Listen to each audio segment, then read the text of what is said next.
Le niveau 4.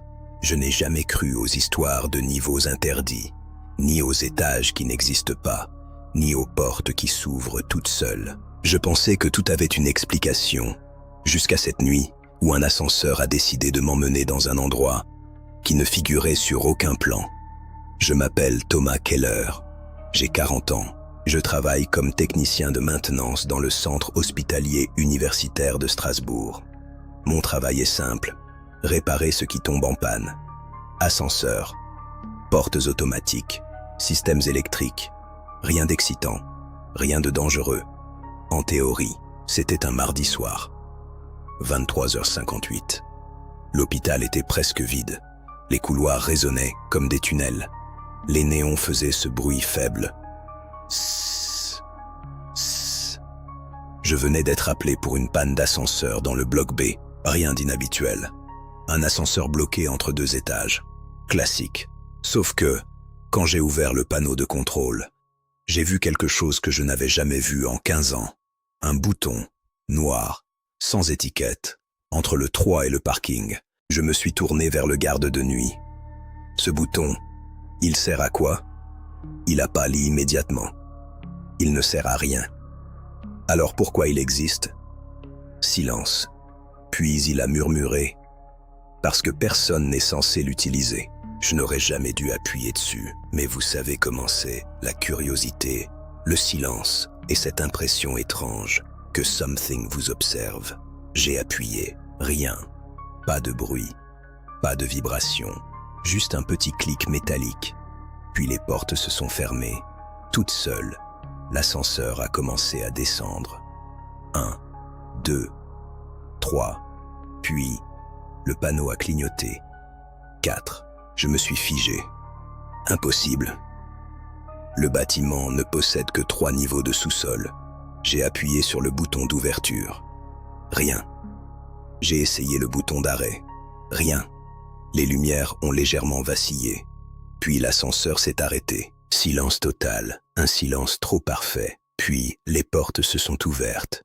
Je m'attendais à un parking, ou un couloir technique, ou une salle des machines. Mais devant moi, il y avait un couloir, long, très long, blanc, trop blanc, comme s'il n'avait jamais été utilisé, et une odeur, humide, métallique, comme de la terre mouillée, la même odeur que celle d'une cave. J'ai sorti ma lampe torche, et j'ai avancé. Chaque pas résonnait, mais il y avait un problème. Le son revenait avec un léger décalage, comme un écho, en retard. Au bout du couloir, une porte, grise, sans poignée, juste un interphone, et au-dessus, un panneau, effacé, mais encore lisible. Service 4, archives non répertoriées. Je n'étais pas censé être là, je le savais, mais quelque chose m'empêchait de repartir, comme si l'ascenseur avait disparu derrière moi. J'ai touché la porte, chaude, trop chaude, puis froide, puis chaude encore, comme une peau. L'interphone s'est allumé, sans que je fasse quoi que ce soit. Un grésillement, puis une voix, très basse, très lente. Tu es descendu trop tôt. J'ai reculé immédiatement. Qui est là? Silence. Puis la voix a repris. On t'attendait au niveau 3. Je sentais mon cœur battre dans mes tempes. Cet étage n'existe pas. La voix a soufflé quelque chose, presque un rire. C'est ce que vous dites tous. Puis la porte s'est ouverte. À l'intérieur, il y avait une salle, remplie de dossiers, des milliers, des étagères jusqu'au plafond. Mais quelque chose n'allait pas. Les dossiers portaient des noms que je connaissais, des collègues, des médecins, des patients. Même moi, je me suis approché, j'ai pris un dossier. Mon nom était dessus, date de décès, demain. J'ai lâché le dossier immédiatement, et à ce moment-là, toutes les lumières se sont éteintes. Dans le noir, j'ai entendu des pas derrière moi, puis une voix juste à côté de mon oreille. « Tu es en retard ». Je me suis retourné et j'ai vu, moi, ou quelque chose qui me ressemblait, mais plus vieux, fatigué, les yeux vides. Il a pointé le couloir. L'ascenseur ne monte plus, il ne fait que descendre. Je me suis mis à courir, sans réfléchir, sans regarder derrière. Quand j'ai atteint l'ascenseur, les portes étaient ouvertes, comme si elles m'attendaient. Je suis entré, j'ai appuyé sur 0, rien. J'ai appuyé sur 3, rien.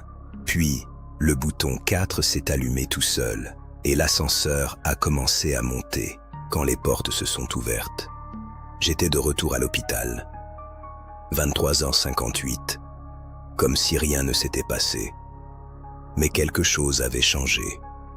Le garde de nuit m'a regardé, puis il a dit « Tu es nouveau ici ?» J'ai souri, j'ai voulu répondre, mais je ne me souvenais plus de mon nom. Aujourd'hui, je travaille toujours ici, mais je ne prends plus l'ascenseur, parce que parfois, quand il descend sans personne à l'intérieur, il s'arrête au niveau 4 et les portes s'ouvrent sur quelqu'un qui me ressemble de plus en plus.